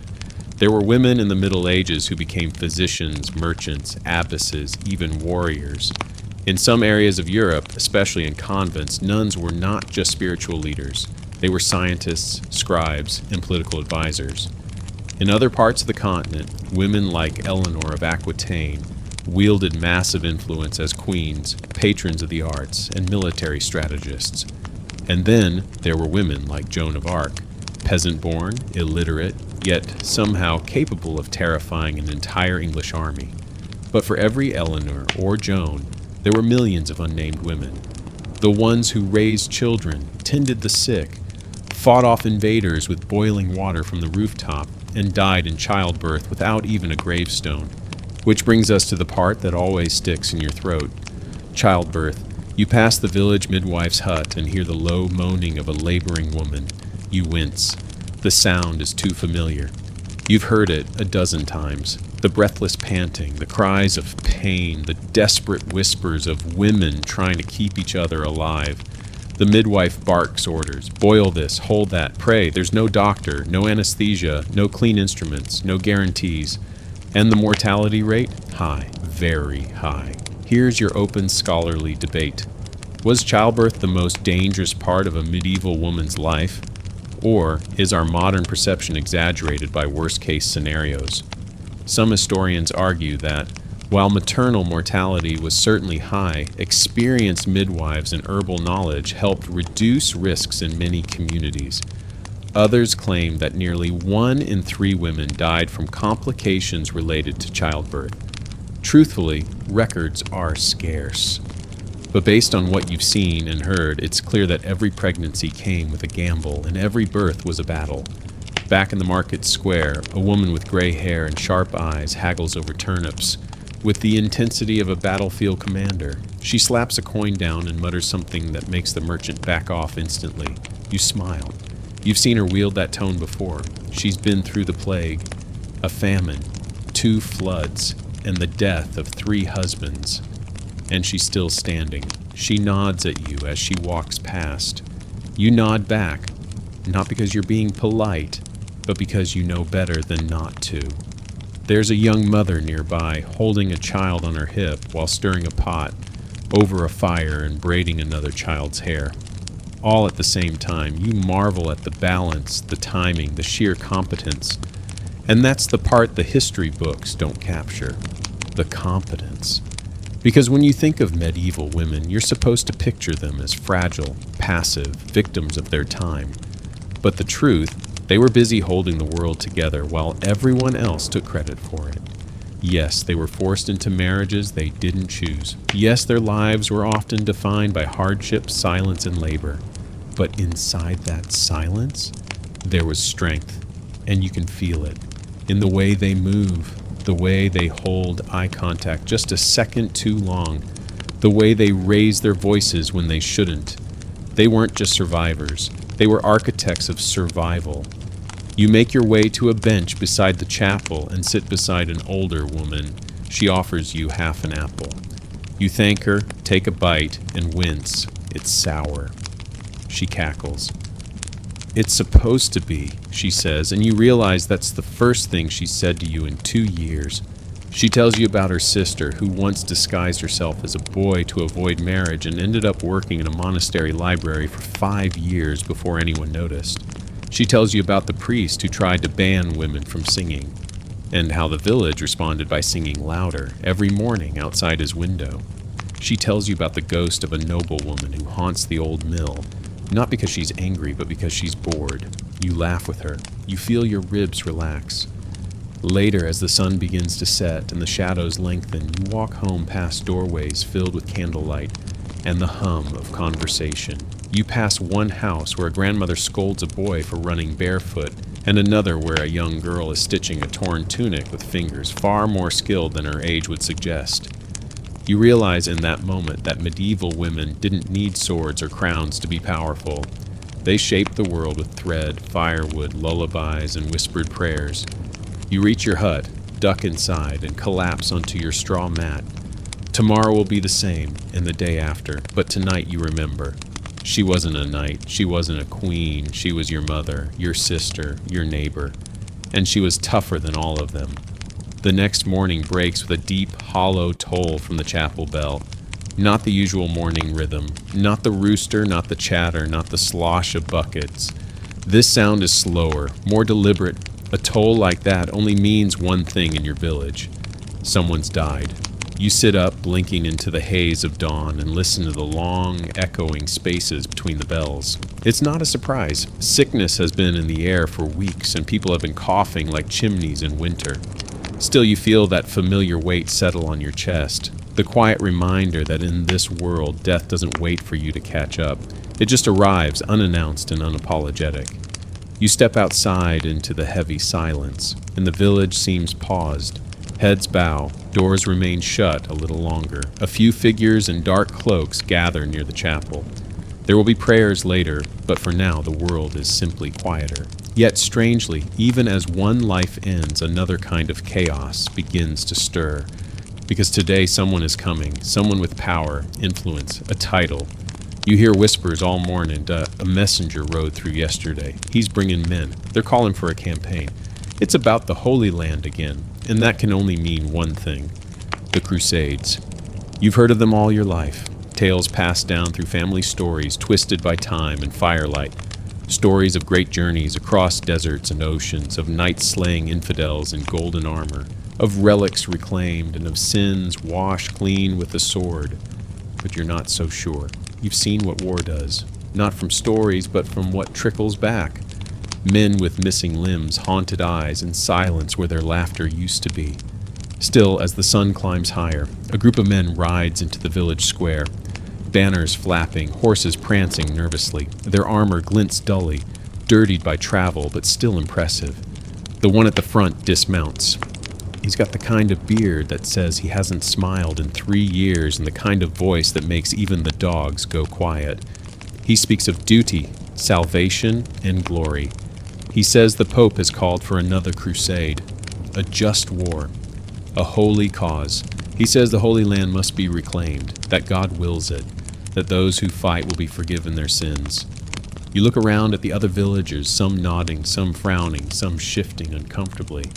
Because here's your mainstream historical fact. The Crusades were a series of religious wars sanctioned by the Catholic Church, launched primarily to reclaim Jerusalem and other holy sites from Muslim control. They spanned centuries, 9 major crusades, plus dozens of smaller campaigns. They involved kings, knights, peasants, and even children, and they left a trail of blood across 3 continents. The man speaks of glory, but you've heard whispers of famine. He speaks of honor, but you've seen the scars left behind. He speaks of salvation, but your neighbor went last time and returned missing 3 fingers and his entire personality. Still, there's pressure in the air, because the Crusades weren't just about religion. They were about land, wealth, politics, and reputation. Here's your lesser-known tidbit. Some lords used the Crusades as an excuse to get rid of troublesome knights or heirs. Sending them off to war solved a lot of domestic problems. Some nobles even sold off peasants like cattle to fund their crusading dreams. And once those knights got to the Holy Land, many acted more like conquerors than pilgrims, pillaging cities, looting churches, even fighting other Christians when it suited them. And here comes the open scholarly debate. Were the Crusades primarily driven by genuine religious fervor, or were they a thinly veiled excuse for expansion and plunder? Some historians point to the deeply spiritual motivations, accounts of men who wept at the idea of seeing the tomb of Christ. Others argue that the religious rhetoric was just a way to rally support for what were essentially campaigns of imperialism. As always, the truth is a tangled, muddy road.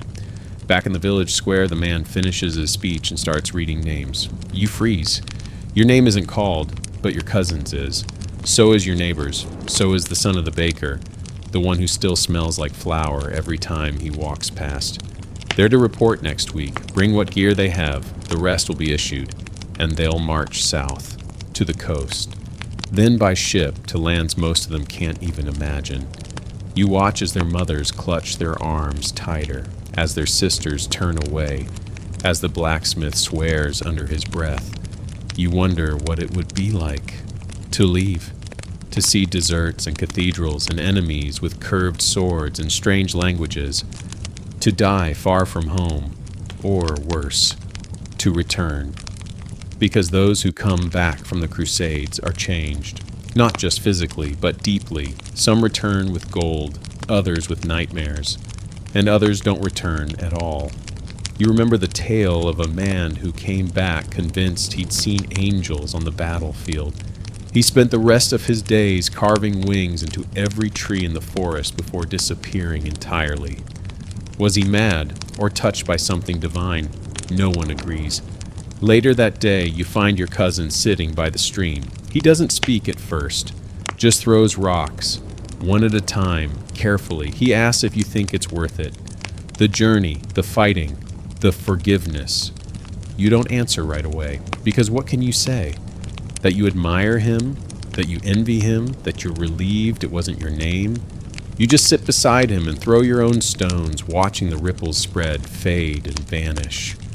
Night falls slowly. The stars come out like tiny silver promises. The village is quiet again, but it's a tense quiet, a quiet filled with held breaths and silent prayers.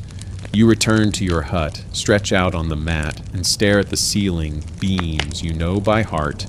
You think of deserts, of camels, of fire and sand and banners waving under foreign suns. You think of glory, then you think of your cousin's face, and you wonder which is heavier, his sword or his fear. Morning in the village begins with the sharp crack of wood being split. It's rhythmic, almost soothing. Another day begins, just like the last one. Except today there's a buzz in the air.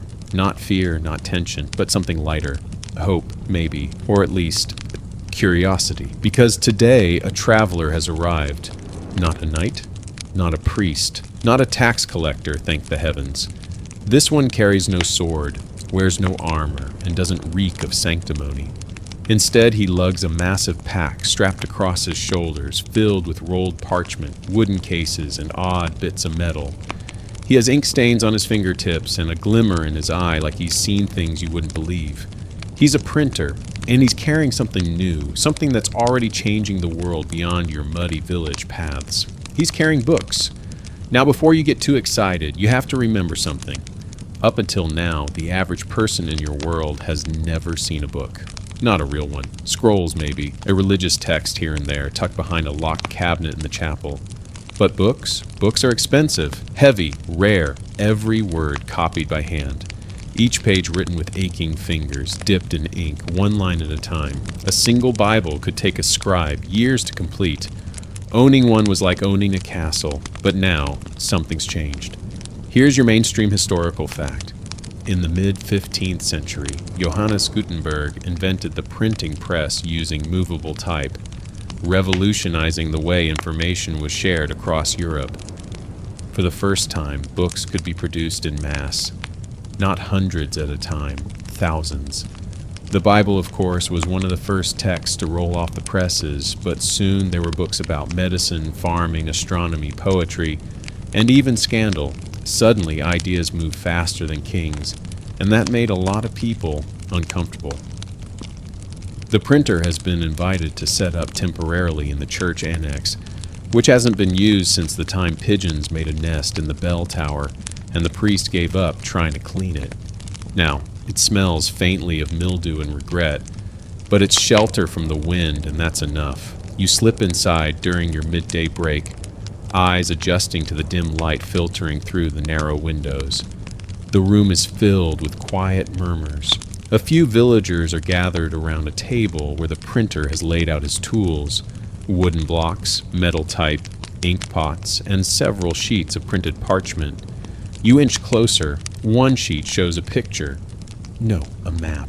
The first one you've ever seen. It's not accurate by today's standards, but to you, It's magic. Mountains, rivers, names you've never heard of. Africa, Cathay, Terra Nova, places beyond imagination. You stare so hard your eyes hurt. Next to it, another page shows an excerpt from the Bible printed in blocky Latin. Someone whispers that the Pope isn't happy about this. That printed text means anyone can read the word now, not just priests. And that brings us to the lesser-known tidbit. The invention of the printing press helped ignite the Protestant Reformation. As translated Bibles and pamphlets spread across Europe, people began questioning church authority. Martin Luther's famous 95 Theses went viral by medieval standards. Thanks to printers like this one, with every printed word, the monopoly on knowledge cracked just a little more. But with change comes resistance. Some of the older villagers mutter that printed texts are dangerous, that they lead people to false ideas, that scribes are losing work. That knowledge is becoming common, and we can't have that, can we? Here's your open scholarly debate. Was the printing press a universally positive development, or did it create more chaos than clarity? While many hail it as the cornerstone of modern literacy and science, others argue it also accelerated the spread of heresy, propaganda, and misinformation. For every book of poetry, there was a book of pseudoscience. For every truth, a lie in matching font. Back in the annex, the printer begins a demonstration. He slides type into a wooden frame, carefully aligns it, and presses it against the inked surface. Then, with a firm pull of the lever, he prints a new page. The villagers gasp. It's like watching a miracle. You inch closer, peering over shoulders, and the smell of the ink, sharp, oily, hits your nose. The letters look perfect, uniform, like something carved in stone, but they're on paper. Paper, not parchment, not scraped goat hide. Paper made from linen rags and pulp. Cheaper, faster, lighter. You imagine what it would be like if everyone had books. If children learned to read before learning to herd geese. If farmers had manuals for growing better crops. If healers had references instead of rumors. You imagine your mother reading a poem. You imagine your brother learning geography. You imagine yourself understanding the stars. But not everyone shares your wonder. A man beside you, arms crossed, spits on the floor. Words are for priests, he mutters. Letting peasants read will make them think they're better than they are. You step back. Because that's the other thing about knowledge. It doesn't just illuminate, it challenges, and people don't like being challenged. Later that evening, you return to the annex to sneak another peek at the pages. The printer is cleaning his tools, humming softly. He sees you, nods, and gestures you over. You hesitate, then slowly you approach. He places a scrap of paper in your hands, still damp, still smelling of ink. It says, Sapientia est potentia. You look at him, confused. Knowledge is power, he says in thickly accented Latin.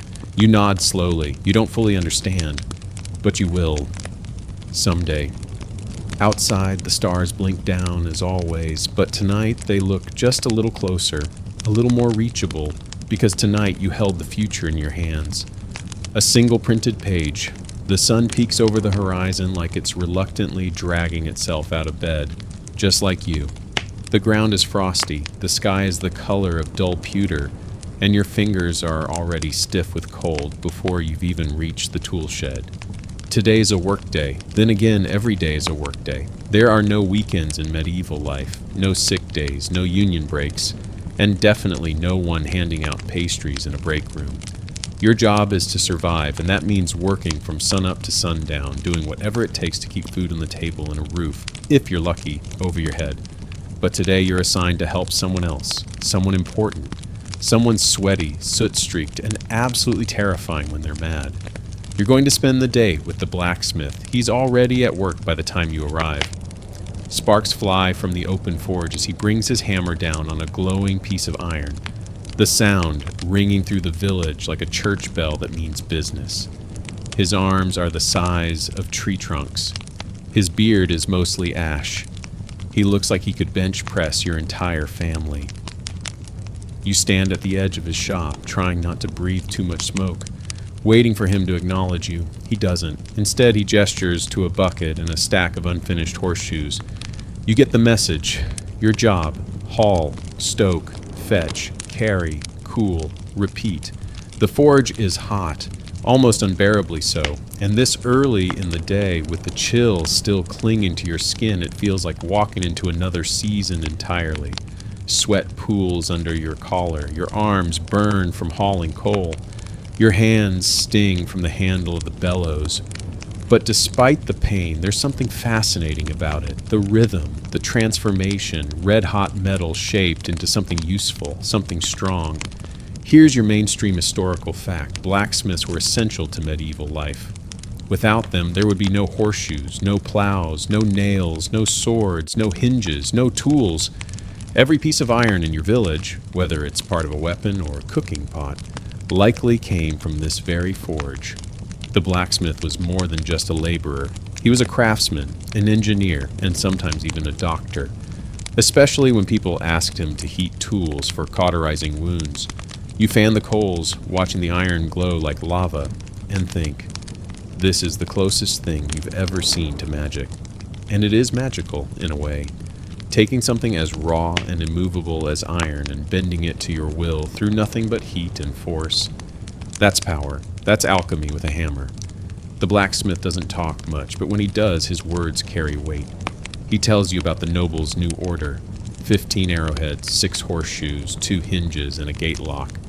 Due by week's end. He grumbles something about lazy knights who don't understand how long real work takes. You nod like you understand, though you absolutely don't. Here's your lesser-known tidbit. Some blacksmiths were also regarded as protectors against evil. Their work with fire and iron gave them an almost mystical aura. In some regions, people believed that hanging a horseshoe above a door could ward off witches, while others thought blacksmiths had the power to heal the sick or bless weapons for battle. They weren't just laborers. They were gatekeepers between the physical and the supernatural. The blacksmith hands you a bar of iron and grunts.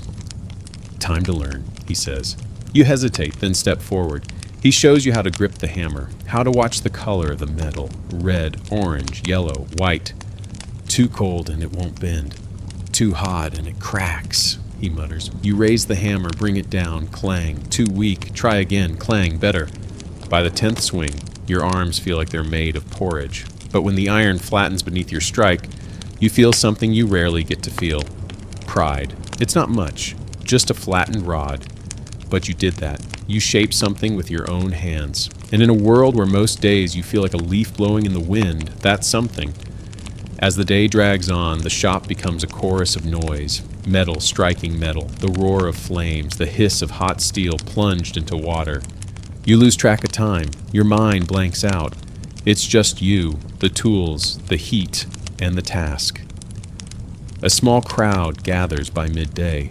The children stare wide-eyed. The baker's apprentice points at the glowing iron and whispers something about dragons. One of the knights strolls by, armor clinking, sword at his side. He leans against the doorframe and watches for a minute. That's fine work, he says. The blacksmith grunts. Hope you're as good with your sword as I am with mine. The knight laughs and leaves. The blacksmith rolls his eyes. Later, during a break, you sit outside the shop and wipe the sweat from your forehead. Your hands are black with soot. Your tunic is soaked through, but your heart is lighter. You didn't just survive today, you built today. Here's your open scholarly debate. Did blacksmiths play a larger economic and political role in medieval communities than previously acknowledged? Some argue that they were the invisible backbone of the feudal system, enabling everything from agriculture to warfare. Others believe they were undervalued laborers, working in brutal conditions with little respect or reward. The truth likely lies somewhere in between, indispensable, but taken for granted. As evening falls, the forge cools. The blacksmith pats you on the shoulder with a heavy, soot-covered hand. Not bad, he says. Coming from him, that's practically a standing ovation. You walk home slower than usual. Your body aches, but your mind buzzes. You think about all the things that had to be forged, literally, for your life to exist. The nails in your door, the hooks on your cloak, the blade your cousin sharpened before heading to the Crusades. You pass the chapel, the well, the healer's hut. Each one depends on tools, on locks, on hinges, on the hidden labor of one man and his fire. You step inside your hut and collapse onto your mat, arms sprawled, hands still buzzing from the hammer's vibration. You made something today. Tomorrow it might rust, but tonight it gleams. Rain. It starts with a whisper, just a few drops on the thatch roof, like fingers tapping gently to wake you. Then it grows into a hiss, a rustle, a steady hum that swells and seeps into everything. You roll over on your straw mat, curl tighter under your threadbare blanket, and pretend for a moment that it might pass. It doesn't. By the time you rise, the world has turned to mud. Again, your tunic is already damp before you leave the hut, and your feet squelch in the slop before you've taken 10 steps. Even the chickens look unimpressed, huddled under the broken cart like monks awaiting a storm. Rain changes everything. No field work today. Not really. Not unless you want to sink ankle deep into the earth and lose a boot, or a foot. No washing either. What's the point? You're wet before you even try. But there's something else the rain tends to bring, along with soaked cloaks and runny noses. Stories. Because when work slows down, people talk. And the older villagers, they remember. Today, huddled in the communal hall beside a sputtering fire, someone mentions Rome. Not the church, not the priests, but the empire. The great one. The one that fell. And like smoke curling up a chimney, the conversation drifts back in time. Here's your mainstream historical fact. The Western Roman Empire officially fell in 476 AD, when the last emperor, Romulus Augustulus, was deposed by the Germanic king Odoacer. After that, much of Europe fractured into smaller kingdoms, tribal territories, and feudal holdings. What followed is what many call the Dark Ages, though that label is up for debate. You remember hearing about Rome in church sermons, about Caesar and roads that went everywhere, and aqueducts that carried clean water like magic. You've never seen a road like that, or water that clear, or buildings that didn't leak when it rained. So how did it all crumble? Some say it was the barbarians, hordes of wild men with axes and horsehair capes, sweeping across Europe like a plague. Others blame corruption, decay, arrogance. There are always reasons, but the firelight makes you wonder, what would it have been like to live in a world that knew what plumbing was? You lean in as the village elder speaks. He's half blind, skin like old parchment, but his voice is still sharp when he tells the tale. He says the empire collapsed from the inside. That greed ate away at its bones. That citizens forgot how to be strong, how to farm, how to fight for themselves. That the mighty city of Rome, with its statues and fountains, rotted, while the world outside got hungry. Here's your lesser-known tidbit. In some regions after the fall of Rome, people literally forgot how to make concrete. Not metaphorically, actually forgot. The recipe, once guarded and practiced by Roman engineers, was lost for centuries. The magnificent domes, aqueducts, and roads became mysteries to the generations that followed. People stared at those ruins and said, "Who could have built this?" not realizing their own ancestors had. And here's your open scholarly debate. Was the fall of Rome really a fall, or just a transformation? Some historians argue that Rome didn't collapse so much as it evolved, splitting into eastern and western halves, with the Eastern Byzantine Empire surviving for nearly 1,000 more years. Others say the collapse was very real, economically, culturally, and technologically devastating. The truth may depend on where you stood. For peasants in the countryside, Rome's fall might have meant very little, but for cities that relied on trade, infrastructure, and order, it was the end of the world. The elder says that after Rome, Europe fell into chaos. Trade slowed, roads crumbled, people turned inward, villages became islands, and kingdoms rose from the rubble, carving land out of old territory like wolves fighting over bones. Someone asked why Rome didn't fight harder. The elder shrugs. They were tired, he says, and no one saw it coming until it was too late. The fire crackles. Rain taps the roof harder now, like it's trying to sneak in. You shift closer to the hearth and wonder how something so massive could vanish. How marble cities turned to moss-covered ghosts. How a people who mastered the stars and numbered every stone of their roads could vanish beneath vines and memory. You imagine walking through one of those cities, columns towering above you, mosaics under your feet, fountains running clear as glass. You imagine looking up at the oculus in the Pantheon, seeing the sun stream through, lighting the center like the eye of God. Then you look around your village, mud, soot, Moldavian, and it hits you. Maybe you're not living after the fall. Maybe you're living in the aftermath. Later in the day, when the rain lets up just enough to venture out, you join a few others gathering firewood near the woods.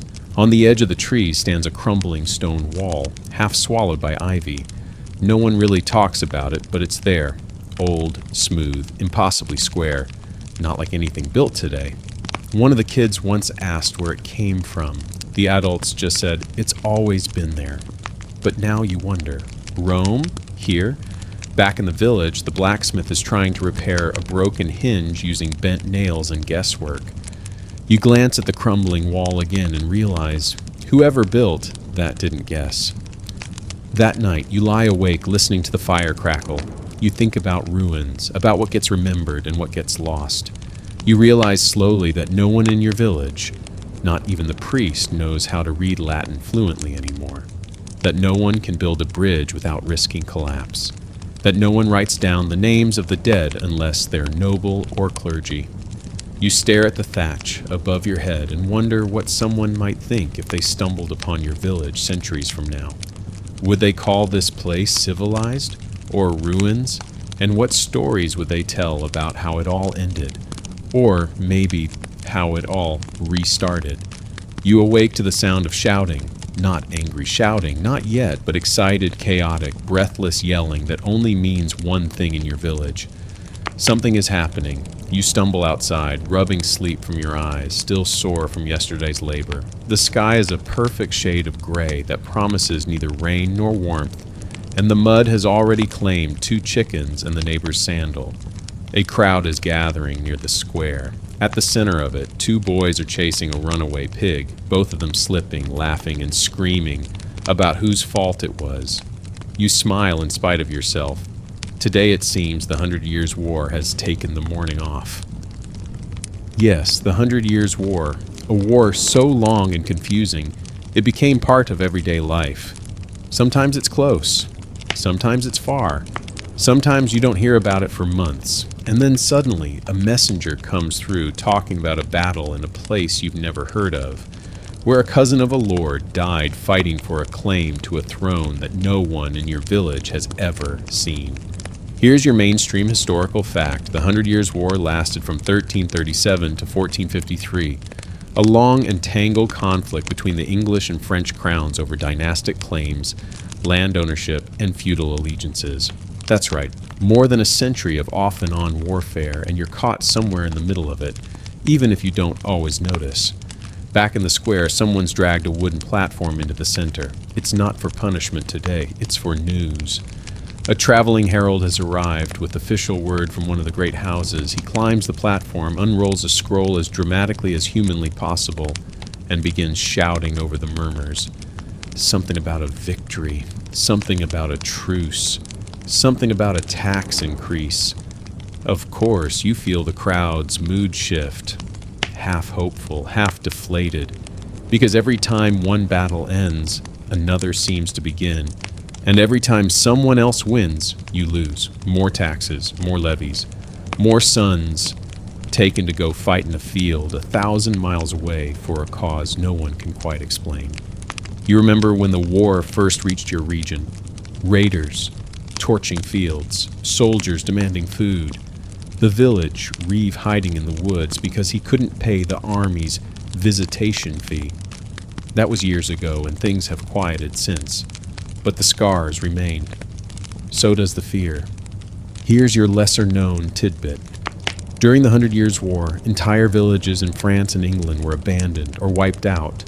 Some were torched by invading forces, others were starved by sieges, still others were simply forgotten, left to decay while the war machine churned on, devouring generations of men and the hope that anything would ever feel normal again. You head toward the bakery, lured by the rare scent of fresh bread. Today's batch is slightly less burnt, which is cause for celebration. The baker's daughter gives you a tight smile, clearly tired. Her brother joined the local levy last spring. No one's heard from him since. Everyone knows what that probably means. And here's your open scholarly debate. Did the 100 Years' War permanently change the structure of European society? Or was it just another long conflict in a very long list? Some scholars argue that the war hastened the end of feudalism, empowered new monarchies, and reshaped how warfare and taxation worked. Others believe it merely accelerated changes already in motion. What's clear is that for people like you, it brought hardship, death, and a lot of questions with no satisfying answers. As you walk through the village, the signs of war are everywhere, even during peace. The old blacksmith has hung up his apron and now spends his days carving wooden toys for the orphans left behind. The chapel has a new wall where the original was scorched by soldiers. The healer keeps a larger stockpile of herbs now, just in case, she says. And you keep your bag packed with dried bread and a small knife, because you never know when someone might show up with a new order, a new levy, a new volunteer list with your name on it. At midday, there is a break in the clouds, and the children take full advantage. A group gathers near the square to play a mock battle. Wooden swords clashing, makeshift shields made from old buckets, loud declarations of, "I am King Edward," or "For France." You laugh. It's innocent. It's ridiculous. It's a performance of pain they don't yet understand. You think of real battles, of real blood, of the neighbor's son who came back missing half a leg and all of his joy, of the noble's steward who rode into town covered in mud and screamed for 3 nights in his sleep before vanishing again. The children keep playing, because what else can they do? You sit near the edge of the square, nursing a crust of bread and watching the sun try and fail to make up its mind.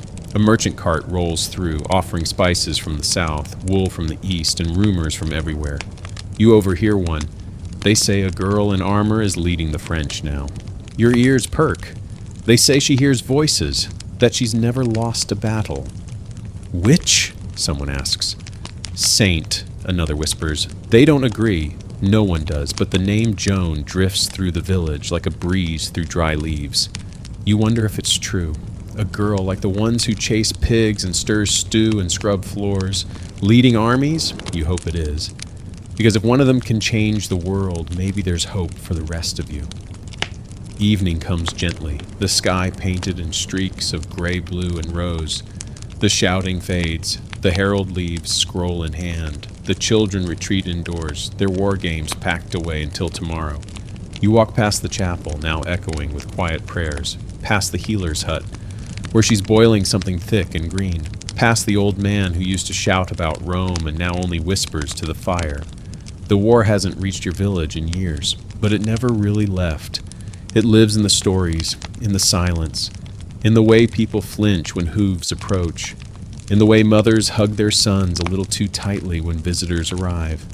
You return to your hut, stretch your tired limbs, and lie back on the mat. You wonder how many more years the war will last. You wonder what peace even looks like, and you wonder if the next generation will grow up with swords in their hands. Or maybe, just maybe, books. The sun peeks through a crack in the thatch, slicing a pale line across your forehead. You stir, blink, and for a moment, just a moment, you forget where you are. You could be in a city, you could be someone else, someone far from mud and chickens and bread that's more rock than food. But no, you're still here, and this morning something feels different. Not in your bones, those still ache, but in the air. There's a strange brightness to it, a kind of clarity, as if the village has woken up and realized it isn't doomed to stay in the past forever. Because today the talk isn't about plague or war or taxes or pigs on the loose. Today the village reeve stands in the square and announces that a traveler has arrived. Again, number, this one is special. A painter, he says. No one reacts. From the city, he adds, a little louder. Still, mostly blank stares. You, however, are intrigued. A painter? In your mud-splattered village?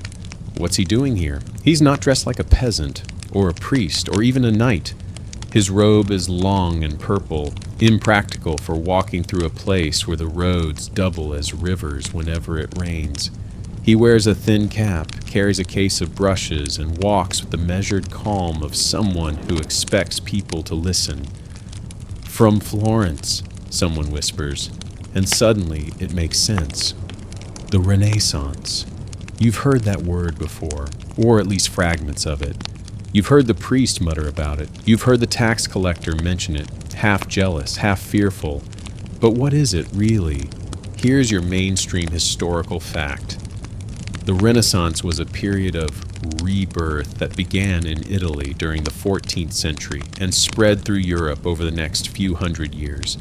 It marked a return to classical thinking, humanism, and an explosion of art, science, architecture, literature, and curiosity. The world was rediscovering what it meant to think, to create, to explore. And now, a tiny piece of it has arrived in your village. The painter sets up near the chapel, laying out wood panels, mixing pigments, and mumbling to himself in a language that sounds half Italian, half magic. Children gather like moths. Adults pretend not to care, but slowly drift closer. You watch from a distance, arms folded, trying to make sense of it. He dips a brush into something deep red, brighter than anything you've ever seen. Not the dull crimson of dried blood, not the muddy wine color of spoiled berries. This is vibrant, alive. He paints a curve, a face, a hand reaching upward, and you feel something shift inside you, not awe, not quite, but the sense that something bigger is happening. Here's your lesser-known tidbit. The Renaissance didn't arrive all at once, or everywhere. In cities like Florence, Venice, and Milan, it bloomed early and bright, but in rural villages like yours, it trickled in like water through a leaky roof. One drop at a time, a book here, a painting there, a traveling scholar reciting poetry, a merchant speaking of new stars in the sky. The seeds of change fell slowly, but when they took root, they grew deep. You walk over and glance at the painter's work. It's unfinished. A woman, half smiling, her hands crossed, her eyes knowing. The reeve says it's a portrait for a local noble's wife. You ask why it matters. The painter looks at you for the first time and says, because she'll live forever. You raise an eyebrow. In paint, he adds, tapping his chest, and here, when we remember beauty, we remember life. You're not sure you believe him, but you don't argue, because that painting, it does feel alive. Later that afternoon, he begins speaking to the children, telling stories, ancient ones, of philosophers and inventors and poets who questioned everything, of stars that move, of bodies made not of humors but of muscle and bone. He draws a diagram in the dirt, a man with arms stretched wide, legs apart, lines around him like a wheel. Someone laughs. Why draw people like that? The painter smiles. Because the body is a miracle. You've never thought of your body as anything but a burden, something to drag around, something that hurts more every year. But a miracle? That's new. Here's your open, scholarly debate. Was the Renaissance truly a cultural revolution, or just an elitist movement isolated to wealthy cities and scholars? Some argue that the average peasant's life remained unchanged, that art, science, and philosophy didn't trickle down far enough to matter. Others believe that the Renaissance subtly reshaped the very idea of what it meant to be human, even for those who couldn't read or write. Through art, architecture, and the slow spread of ideas, even villages like yours felt its tremors. That night, you sit near the fire, staring into the embers. The painting is still in your mind, the delicate hands, the depth in the eyes. You wonder what your own face would look like in paint. What the painter would see, not a knight, not a saint, just you. Would that be enough? You listen to the voices around you, people asking questions they've never asked before. Why are we here? What are stars made of? Could the earth be round? Your uncle snorts and says it's blasphemy. But he keeps listening. Change is quiet like that. It doesn't kick down doors. It whispers.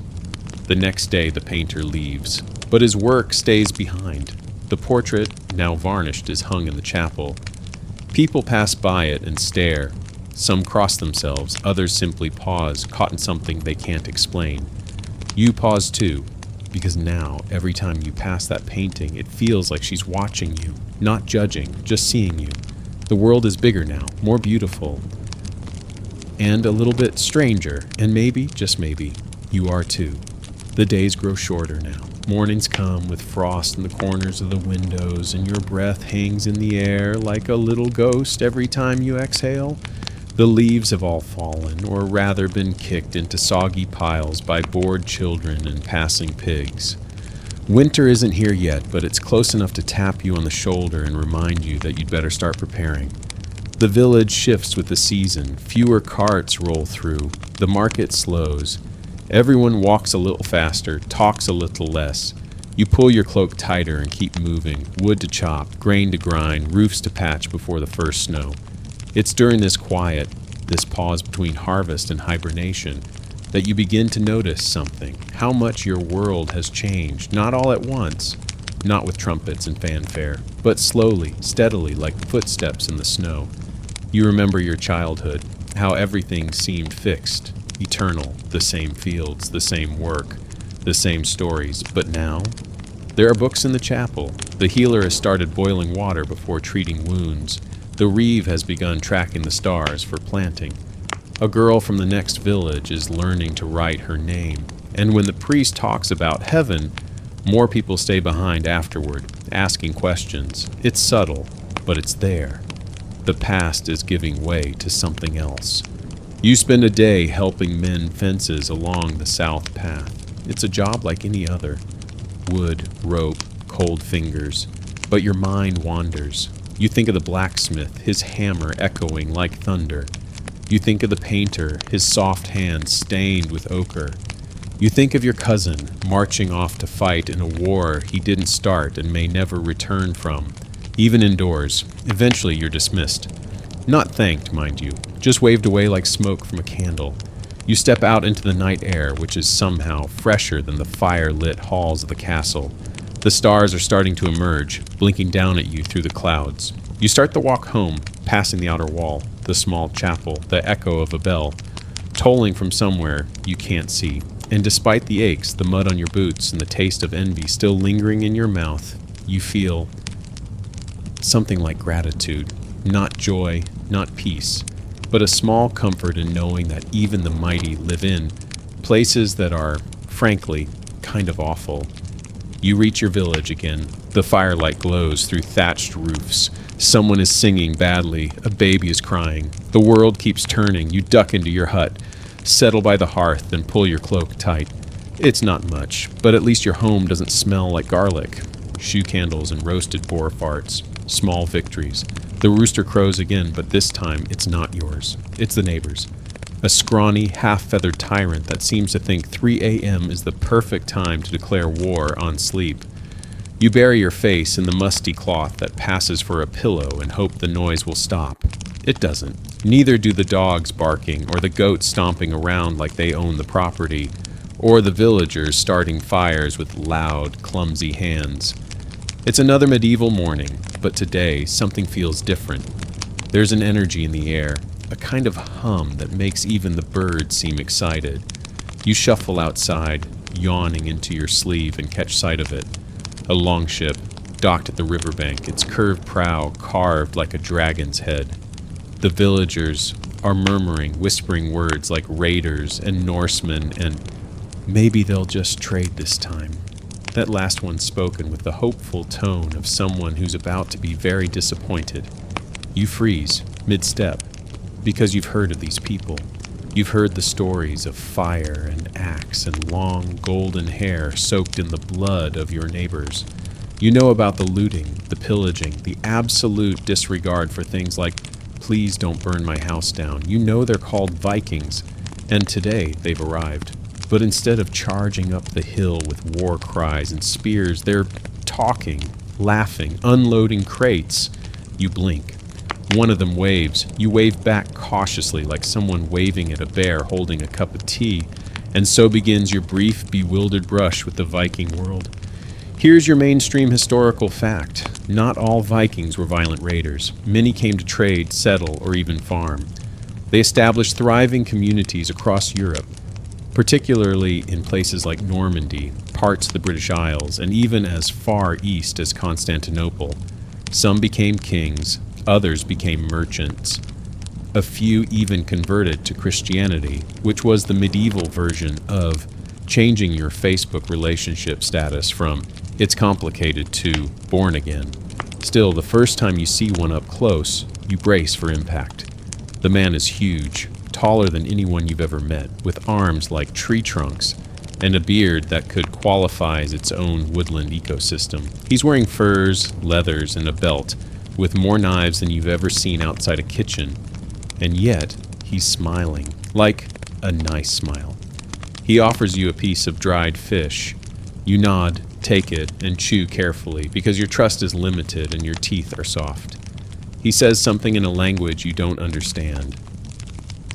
You smile awkwardly and nod again. He laughs, claps you on the back hard enough to rattle your lungs, and walks off. You blink. Did you just survive a Viking encounter? Apparently, yes. You trail the group from a distance, watching as they mingle, negotiate, and drink ale like they're trying to empty the entire barrel in one afternoon. The village elders seem tense but not terrified. Some of the younger women are clearly impressed, and some of the younger men are clearly trying to grow beards faster. It's a whole scene, and here's your lesser-known tidbit. Vikings were meticulous groomers. Yes, really, they had combs, razors, tweezers, often made from bone or antler, and bathed regularly compared to the average medieval European. In fact, some Anglo-Saxon writings complain that Viking men seduced our women simply by being cleaner. Imagine being conquered by good hygiene. You think of your mother, long gone, who once sang you to sleep with a lullaby so old no one remembered where it came from. A song passed down not because it was written, but because it was lived. That's what the village is, really, a living memory. And even though the houses lean and the roofs leak and the pigs still run wild, this place endures. Here's your mainstream historical fact. Many of the political, social, and cultural structures of modern Europe were shaped during the medieval period, from systems of governance to property laws, from religious traditions to farming practices. The roots of today's world run straight through this muddy little village. But here's a lesser-known tidbit. Some modern phrases still used today, like sleep tight or rule of thumb, can trace their origins back to medieval daily life. Beds were tightened with ropes beneath the mattress, and measurements were often made using the width of a thumb. The past isn't just history books. It's in your language, your habits, your bones. And here's your final open scholarly debate. Do we romanticize the medieval world too much or dismiss it too easily? On one side are those who imagine it as a time of knights, honor, and chivalry. On the other, those who see only filth, ignorance, and suffering. The truth? It was both, and neither. It was 1,000 small lives, each one messy and beautiful and real. You finish the fence, rub the chill from your hands, and head home. The air is still. No war horns, no church bells. Just wind rustling the last few leaves and the faint cluck of a chicken refusing to go quietly into the coop. At the edge of the village, someone's lit a lantern. Its golden glow dances on the wall of a house you helped build 2 summers ago. You pause there for a moment, watching it flicker. A small thing, but warm, alive. Inside your hut, the fire waits. You sit beside it, stretch out your legs, and exhale slowly. You think about everything that's happened, every strange visitor, every laugh, every story, every ache. You think about how far you've come, even if you've never gone more than a few miles from this spot. And you realize this is what survival looks like, not just enduring, becoming. Not castles or crusades or kings carved in stone, but you, waking up, doing your part, bearing witness. The world is changing, and somehow, against all odds, you're still here. And now, as the fire crackles low and the night draws its heavy curtains, let yourself drift. Let your body sink deeper into stillness and your thoughts slow like a candle guttering in the last light of dusk. Outside, the village sleeps. The wind no longer whispers of storms, only of quiet things, mice in the hay, a loose shutter clicking, the low breath of animals in their stalls. The world, ancient and aching, wraps itself in silence. Even the stars blink slower now, their shine softened by the fog of night. You've traveled far without leaving home, through battles and bread lines, through whispered prayers and ink-stained dreams. You've seen the worst and the best of a time forgotten by most, but not by you, not tonight. You've felt what it means to work, to wait, to hope, to wonder if tomorrow will be the same, and yet each dawn has come. Each task, though humble, mattered. Every breath, every bruise, every laugh under your breath while chasing a runaway pig, it all belongs. So let the embers fade. Let the room go quiet. Let your breathing slow. The world, with all its muddle and mystery, will still be here in the morning. But for now, in this space between stories and dreams, you are safe, you are enough, and you've made it. Sleep well, traveler.